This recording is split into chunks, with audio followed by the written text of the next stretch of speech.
De nos jours, c'est très rare de pouvoir trouver une ligne logique dans les Alpes qui n'a pas été ouverte. Parce que les anciens, ils ont fait tout ce qui était logique à faire depuis la vallée, ils ont regardé aux jumelles et ils ont dit tiens, il y a ce pilier, tiens, il y a cette goulotte, ce couloir. Et donc de pouvoir en faire une dans les Alpes en 2023, logique, belle à grimper et sur un sommet emblématique, comme la barre des Écrins, comme nous c'était le cas. Là, nous, on était relativement surpris et puis hyper émus, en fait, si tu veux, de pouvoir faire ça. Ouais. Et ça, c'est vraiment le Graal de l'alpinisme, en fait, de pouvoir, tu vois, signer, mettre ta signature dans une phase comme ça et regarder depuis le camp de base une phase de 2 km de large, 2000 mètres de haut et te dire, tiens, où est-ce que je veux passer? Il n'y a personne qui est passé là, aucun être humain.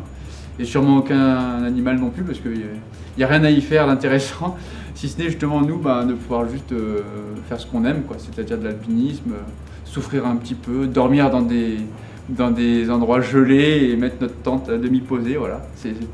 C'est particulier, je peux l'admettre, mais c'est ce qu'on aime. Ouais.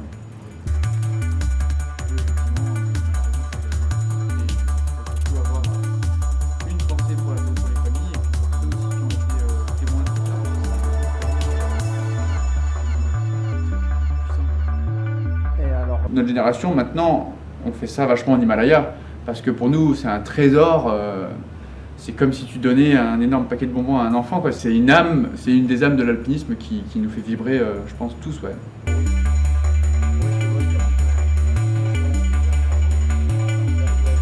C'est vrai que j'ai quand même une acceptation de l'engagement qui est certainement bien plus élevée que le commun des mortels, mais pour moi, c'est aussi quelque chose que je recherche, si tu veux. C'est quelque chose qui fait partie de mes projets, c'est une sorte de mise en danger consciente. Et c'est quelque chose qui m'apporte plus que de vivre finalement dans un cocon et dans une bulle de verre où rien ne se passe. C'est en me mettant en danger finalement que je sens la vie aussi être plus intense.